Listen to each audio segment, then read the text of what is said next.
Tolong saya Tuhan, supaya saya bisa makan. Itulah doa saya waktu itu. Kemudian saya panggil mama saya. Ma, ma, ma. Kemudian mama saya datang, dia kaget. Dia datang ke kamar saya, lalu dia katakan, "Apa buru? Bikinin bubur, Mak, yang hangat ya." Itulah kali pertama saya minta makan setelah entah berapa lama, entah sudah sekian lama. Saya hanya tidur. Saya senang sekali yang tidur itu. Saya tidak merasakan sakit, saya tidak merasakan lapar. Berhari-hari saya hanya tidur dan makan, hanya tidur dan tidur. Kemudian mama saya kasih bubur.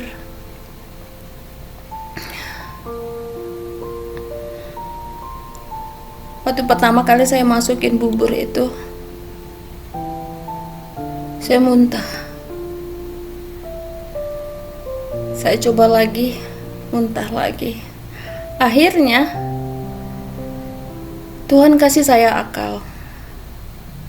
Jadi setiap saya masukkan 1 sendok, saya langsung tidur. Saya langsung tidur dan selalu berdoa dalam hati, Tuhan tolong, Tuhan tolong, Tuhan tolong supaya makanan ini bisa masuk. Dan beberapa hari pertama, itulah yang saya lakukan.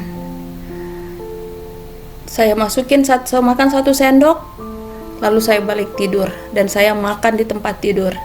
Setiap saya masukkan 1 sendok, saya langsung tidur. Kemudian 1 minggu kemudian, sudah mulai ada rasa lapar. Puji Tuhan, puji Tuhan. 1 minggu kemudian itu perasaan lapar sudah mulai bertumbuh. Jam 2 pagi.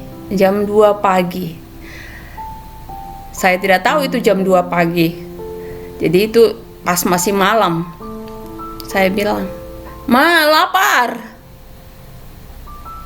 Bapak sama mama langsung lompat dari tempat tidur. Terus mereka bilang, "Wih, jam 2 pagi." Gitu. Tapi mereka langsung bangun.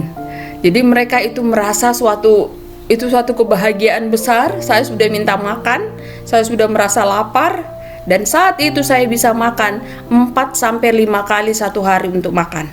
Jadi apapun yang saya minta, "Mak mau makan yang ini, Mak mau makan yang itu, Pak mau makan mie sup, Pak mau makan ini," bapak saya akan cepat-cepat pergi untuk beli. Apapun yang saya minta, mereka akan pergi untuk berusaha membelikannya. Jam 3 pagi saya minta makan, jam 4 pagi minta makan, jam 5 pagi minta makan. Saat itu semangat hidup saya mulai muncul lagi. Tadi saya sempat menangis karena bapak dan mama saya sudah tidak ada lagi. Tahun 2013 saya sempat pulang, dan 2013 akhir dan bertemu dengan bapak saya.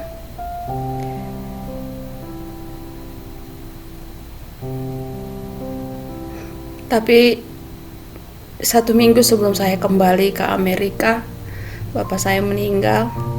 Dan tahun 2015 mama saya meninggal. Jadi waktu saya menceritakan ini, saya jadi merasakan sangat rindu kepada mereka. Nah, kita kembali kepada cerita ini. Itu sekitar bulan Januari, tenaga saya sudah mulai membaik. Semangat hidup saya benar-benar sudah jauh-jauh kembali dari sebelumnya. Kemudian bulan 2 2004. Bulan 2 2004. Maaf, tadi saya menangis. bulan 2 2004 saya katakan seperti ini ke mama saya. Saya masih kurus sekali di situ, kurus, rambut masih pendek. Lalu saya katakan kepada mama saya, "Mak, saya mau pulang ke Jakarta." Lalu kakak saya, mama saya, bapak saya keberatan. Terus saya bilang, "Mak, ini kampung ini bukan kampung saya lagi. Udah nggak bisa betah aku di sini, Mak, karena aku udah lama nggak pernah di sini. Aku mau pulang ke Jakarta. Pasti nanti kalau di Jakarta aku akan lebih cepat sembuh dan kulitku akan cepat lebih segar dan pasti aku akan lebih cepat sehat." Jadi waktu itu kulitku udah benar-benar seperti pantat kuali kali ya, itu benar-benar hitam dan wajah juga itu benar-benar hitam. Kemudian mama saya sangat keberatan. Dia bilang, "Aduh Buru, janganlah, begini-begini." Dan memang kalau udah semangat hidup saya bisa kembali, apalagi sudah mulai bertenaga sedikit, saya mau melakukan apa aja yang saya bisa lakukan gitu. Kemudian mama saya mengatakan, apalagi kakak saya, jangan dulu, benar-benar sehat dulu. Tapi saya nggak bisa, saya udah merasa sangat bosan untuk tinggal di kampung saat itu. Kemudian akhirnya,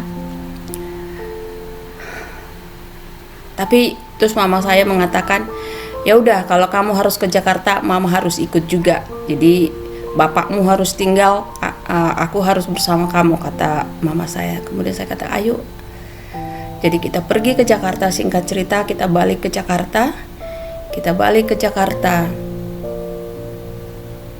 Itu bulan 2. Bulan 2, 1 bulan kemudian, bulan 4 awal 2004, saya sudah kembali bekerja.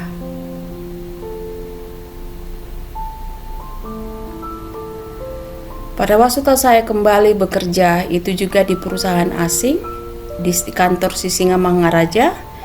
Itu perusahaan Australia. Pada saat itu orang yang segereja dengan saya, mereka kaget. Sebulan kemudian, dan perubahan kulit saya itu sangat jauh berbeda. Bahkan ibu saya yang melihat saya tergeletak terbaring di rumah sakit dan akhirnya bisa kembali bekerja dan kembali bisa berpikir secara normal, itu sungguh luar biasa. Secara akal manusia, bila melihat keadaan saya waktu sakit itu, rasanya tidak mungkin. Tetapi ingat saudara, bagi Tuhan tidak ada yang tidak mungkin.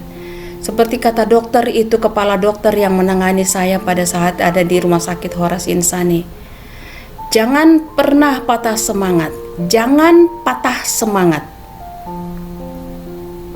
Itu adalah kata kunci yang sangat luar biasa. Kita punya Tuhan yang lebih besar dari sebesar apapun masalah, kesulitan dan kesusahan kita di dunia ini. Dan pada waktu saya bekerja selama 1 tahun di perusahaan itu, kemudian 1 tahun kemudian saya pindah di perusahaan Jepang, dan di situ saya di-hire sebagai kepala departemen keuangan, head of department, sebelum finance manager. Dan 2 tahun kemudian, jadi tahun 2005 saya pindah di perusahaan Jepang, tahun 2006 saya diangkat menjadi finance dan accounting manager. Tuhan itu sungguh ajaib. Tuhan itu sungguh maha baik. Tidak ada yang Tuhan tidak bisa lakukan. Jadi kalau firman Tuhan mengatakan, jika engkau memiliki iman sebiji sesawi saja, engkau bisa memindahkan gunung-gunung. Gunung yang mana? Gunung-gunung kesulitan kehidupan kita. Jadi kita harus tetap punya pengharapan, punya semangat. Bagaimanapun kesusahan kita, kesusahan secara fisik, kesusahan secara materi, kita harus tetap selalu punya pengharapan kepada Tuhan. Jangan pernah putus asa, jangan pernah patah semangat. Dan saya percaya dan saya yakin Tuhan punya rencana yang baik bagi setiap masing-masing kita. Sekarang ini memang coronavirus merajalela, tetapi tetaplah kita memandang kepada Tuhan. Jangan marah kepadanya, jangan mempertanyakan rencananya, jangan mempertanyakan jalannya, jangan mempertanyakan kebenarannya, karena Dia Tuhan yang maha benar, Dia Tuhan yang maha kuasa. Saya sudah merasakan kebaikannya, saya sudah merasakan berkat kasih pengampunan kebaikan yang Tuhan berikan di dalam perjalanan hidup saya. Hanya satu pengharapan saya kepada saudara-saudari yang dikasihi Tuhan. Semoga kesaksian yang singkat ini bisa mengangkat iman kita, bisa menguatkan iman kita, pengharapan kita bahwa kita punya Tuhan yang maha baik, Tuhan yang maha pengasih dan maha penyayang. Tetaplah berharap kepada Tuhan. Terima kasih. Salam. Jangan lupa untuk di-like, di-subscribe, dan di-share supaya lebih banyak orang yang mendengarkan kesaksian dan cerita ini. Terima kasih.